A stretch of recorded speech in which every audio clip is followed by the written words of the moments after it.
All right, so today we're taking a deep dive into a genre that I think is really interesting. Yeah. It's animal survival games on Roblox. Okay. We got this great list from the top tens called Best Animal Survival Games on Roblox. And I Yeah. figured it'd be fun to kind of dig into this and see what we can uncover about this corner of the gaming world. Yeah. I mean, it's a really popular genre right now. It's kind of interesting. Yeah, like what makes these games so appealing? Right. You know, is it the realism or the creature variety or just that thrill of surviving against the odds? Yeah. You know, facing the challenges of the wild. Definitely. So why don't we start with a game that's no longer active, but it really made a splash. Okay. It was called Cenozoic Survival. Cenozoic survival. Yeah. That was an ambitious one. Yeah. Took players back 2 million years to the Cenozoic era. Wow. You could choose from like a whole bunch of different animals. Yeah, right. Some, familiar ones like dire wolves. Sure. But then they had some less common ones like the pelican, which was this flightless predatory bird. I have to Google that right now. Yeah. Like, what is a pelican? Or the quagga, which is an extinct zebra relative. Oh, wow. Yeah. So that's what I love about these games, though. Yeah. You end up learning about creatures you never even knew existed. Right. Like, Yeah. it's kind of educational in a way. Yeah, for sure. It taps into that, like, wanting to learn about the past Right. and, like, all these what-if scenarios. Yeah. It's like, what if you had to survive in a world with all these, like, mega fauna? Totally. How would you fare against a saber-toothed cat or a giant sloth? Yeah. I know. Wait. Okay, so let's go from prehistoric beasts to modern-day marvels. Okay. We have another game on this list called Yellowstone Unleashed. Oh, cool. And as you might have guessed, it's set in Yellowstone. Yellowstone National Park. Yeah. And this one really goes all out with the animal choices. Oh, yeah. You got golden eagles, gray wolves, grizzly bears, rattlesnakes. I mean, Pretty much every animal you can think of. it's like the whole ecosystem's there. Exactly. It's really cool. And I yeah. think that's what makes this game so interesting is Mhm. that variety. It's not just like, putting in all the most popular animals. Right. It's about representing what's actually there, Yeah. the biodiversity of that location. And that adds to the gameplay, too. Oh, definitely. Right. Like 1 minute you can be soaring above the geysers as an eagle. Yeah. And the next you're like a wolf on the hunt. Totally. Or maybe you're a deer desperately trying not to become someone's lunch. There's that constant like Tension. predator and prey Yeah. dynamic that I think is really exciting. And it also like subtly teaches people about the food web. Right. Like your survival depends on understanding Yeah, like the interconnectedness of it all. totally. Okay. Yeah. So speaking of prehistoric creatures, Okay. there's another game we have to mention Mm-hmm. called Ecos La Brea. Ecos Libre. Yeah. And it's by the same developers as Cenozoic Survival. Oh, wow. But this one takes us to the La Brea tar pits, Oh, cool. which is like, That's such a unique setting. yeah. I mean, the La Brea tar pits are just fascinating. Yeah, like a treasure trove of fossils. Yeah. And, Well, sticky situations, I guess. yeah, definitely sticky situations. But, It's a chance to like yeah. walk among these extinct giants, Yeah. experience their world. Yeah. There's one catch, though. Oh? It costs $80 to access Ecos La Brea, Oh, wow. which is a pretty hefty price tag. Yeah, for early access too. Yeah, for an early access game. Especially. So that kind of makes me wonder, does that limit its appeal? I mean, it definitely raises questions about Yeah. accessibility Yeah. and, the evolving landscape of game pricing. For sure. Early access has become much more common, Right. but that's a big ask, Yeah. for people who are used to Especially free to play. It's Yeah. a gamble, Right. for both sides. Yeah. The developers and the players. I mean, on the one hand, Yeah. you've got this incredibly unique Yeah. and immersive experience, but Right. then you're asking players to invest A lot. a significant amount of money Yeah. in a game that's still in a development. It really highlights like the trade-offs that people have to consider. Yeah. Are they willing to pay a premium Yeah. to kind of be there Right. at the ground level? Shape the game's development. Yeah, potentially, Yeah. Or do they want to wait Right. and maybe get it at a lower price point, Yeah. when it's fully released? Yeah. Okay, so let's move from the tar pits to the deep blue. Okay. We have Oceanic, Yeah. which unfortunately is another game that's been discontinued. Oh, But- too bad. It let you experience life underwater Oh, cool. as a variety of marine creatures, Oh, wow. from tiny reef fish to gigantic whales. So the whole spectrum. Yeah, pretty much everything. I mean, the appeal of an underwater setting is totally understandable. Whole different world down there. Yeah. Full of, like, mystery and beauty. For sure.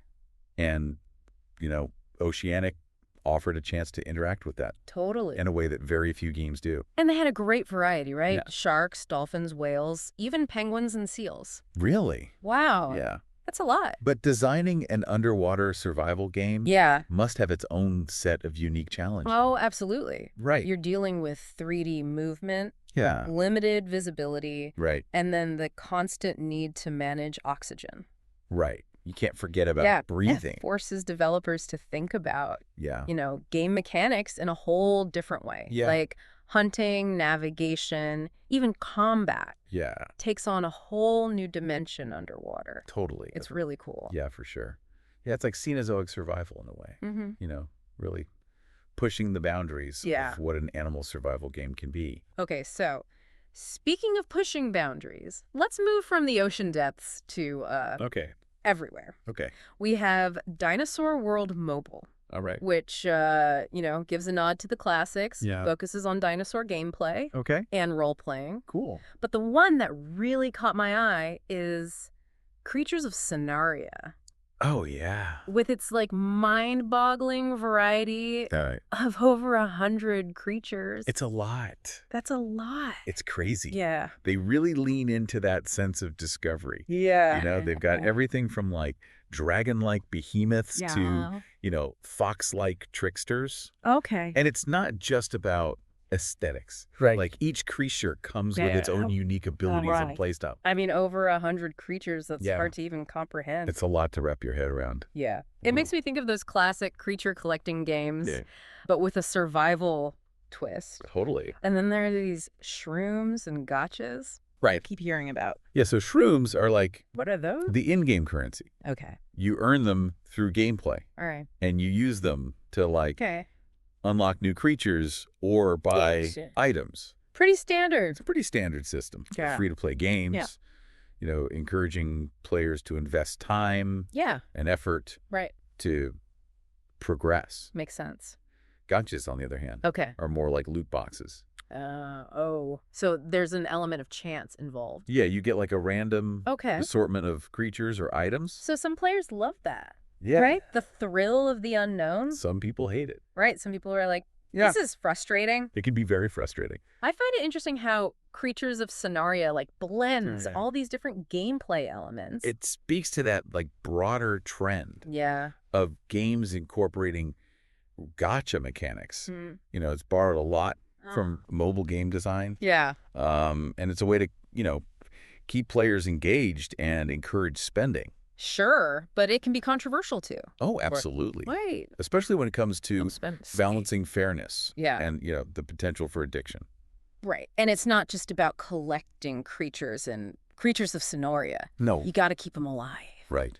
Right. Yeah, survival's at the core of Okay. the experience. All right. So what kinds of challenges are we talking about here? I mean, the game throws a lot at you. Okay. Natural disasters, diseases, predators, Jeez. competition for resources. Sounds intense. It's a constant struggle Yeah. to adapt and overcome. Yeah. It forces players to think strategically, Right. make decisions, Yeah. and learn from their mistakes. But I think that's part of the appeal, right? That Yeah. constant, The adrenaline? yeah, you never know Yeah. what's going to happen next. Exactly. It taps into those primal instincts. Yeah, that drive to survive Yeah. against the odds. And it's not just about individual survival. No, a lot of these games Yeah. have a strong social Right. element. Okay. Players form packs, tribes, herds, Right. working together to Yeah. overcome challenges. Okay, so speaking of packs, Yes. we can't forget Yellowstone, Right. which, focus specifically on Yeah. wolf pack dynamics. It's a cool concept. Yeah, it's all about coordinating hunts, defending territory, Yeah. raising pups. It really zeroes in on Yeah. that specific niche. Yeah. Within the animal survival genre. It's not Exactly. just about, Right. surviving as a lone wolf. Yeah. It's about understanding pack behavior, Right. communication, Yeah. the social hierarchy. It's a good reminder that survival is often a collaborative effort. Definitely. Right. Especially in the animal kingdom. Yeah. Makes you think about the different ways these games can approach Yeah. the whole social aspect. Right. Some games emphasize competition, Right. pitting players against each other Yeah. in a struggle for dominance. Totally. Others are more about cooperation, Right. encouraging alliances, Yeah. working together Mm-hmm. for mutual benefit. It's cool to see how those different approaches Yeah. actually shape the gameplay experience. Sure. Okay, so we've explored prehistoric landscapes, Yeah. plunged into the ocean depths, Right. roamed the wilds of Yellowstone as a wolf. It's been quite a journey. It has been a journey. Yeah. But we also talked about a couple of games that aren't with us anymore. Right. Like Cenozoic Survival and Oceanic. It's sad. It is a little sad. Yeah. So it makes you think, like, what happens to these games when the servers shut down? Right. They just, like, Fade away. fade away like digital ghosts. It's kind of melancholy. It is. Isn't it like these virtual worlds that they created? The communities that formed around them. Right. Gone. Poof. Just like that. Yeah. It speaks to that Yeah. ephemeral nature Mm. of online gaming. Right. But it also kind of makes you wonder Yeah. about preservation. Right. Should there be a way to archive these games? Yeah, like Make them accessible. Digital museum Yeah. of sorts. Yeah, that's a really interesting idea. Yeah, but then who would be responsible Right. Yeah. for maintaining such a museum? Yeah. Yeah. And how would you even go about, like, Right. capturing the essence of an online game? Yeah, with all its like Yeah. social interactions, evolving dynamics. It's a tough question. It's a really complex issue. Yeah. There are no easy answers. Yeah, I remember when Oceanic shut down, Yeah. I felt like a real sense of loss. Really? Yeah. Wow. I mean, it was one of the first games that, like, Yeah. captured the beauty and vastness Yeah. of the ocean for me. That makes sense. And there was a real sense of community Yeah. among the players, Yeah. sharing tips, Yeah. organizing expeditions, even Yeah. just hanging out Yep. in the virtual kelp forests.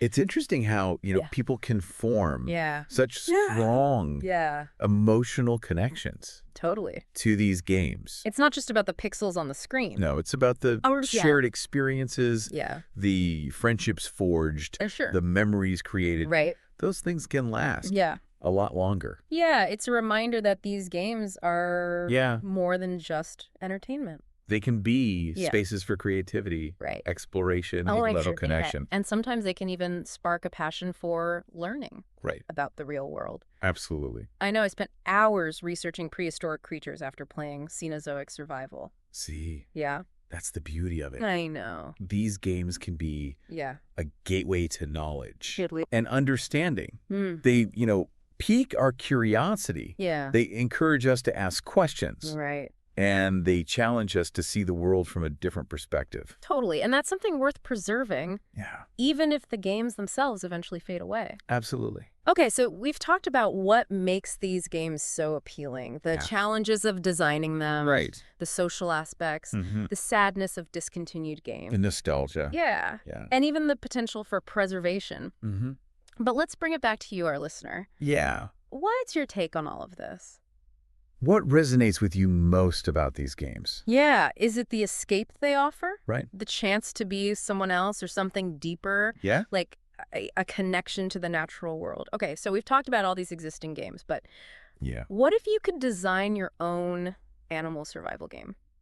Ooh, that's a good question. Like, what kind of world would you create? I mean- would you stick with like a familiar setting, like a rainforest or a savanna? Right. Or would you go for something more unusual, like an urban environment? Ooh. Or even the microscopic world? Yeah, there's so much potential there. Yeah. Like, imagine a game Yeah. where you play as a raccoon, Okay. navigating the perils of city life. Raiding trash cans. Yeah. Exactly. Outsmarting house cats. Oh, yeah.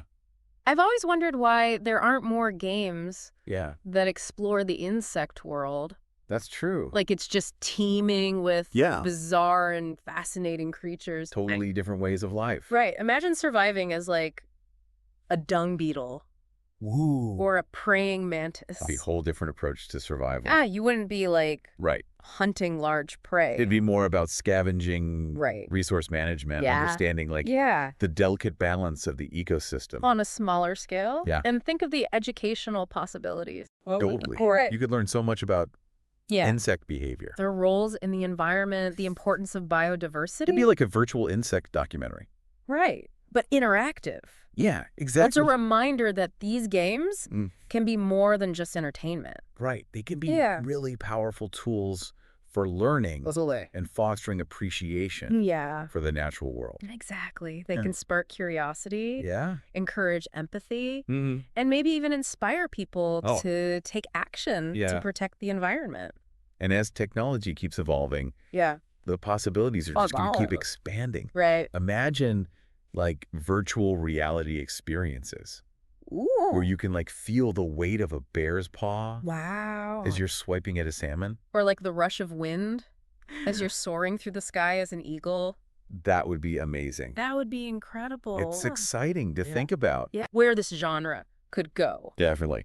But for now, we've got this whole menagerie We do. of amazing games to explore, Yeah. each one offering a unique window Yeah. into the lives of creatures. Both familiar Yeah. and extraordinary. It's been a fascinating deep dive, It has. hasn't it? Yeah, from prehistoric beasts Right. to modern day marvels. We've seen how these games Yeah, capture our imagination, they really do. teach us about the natural world, Mhm. and connect us to something Yeah, larger than ourselves. it's pretty cool. It is pretty cool. Yeah. And hopefully we've inspired you, our listener. Yeah. Maybe check out some of these games yourself Yeah, give it a try. and experience the thrill of survival from Yeah. a whole new perspective. So remember, Yeah. next time you see a squirrel Okay. darting through the trees Yeah. or a bird soaring overhead, Mm-hmm. take a moment Okay. to imagine All right. what it'd be like to Yeah. experience the world through their senses. That's a great point. It's all about cultivating that Yeah. sense of wonder and appreciation Right. for the creatures we share our planet with. Awesome. Well- Keep exploring. Yeah, Keep learning. keep on gaming. And until next time, Yeah. keep diving deep.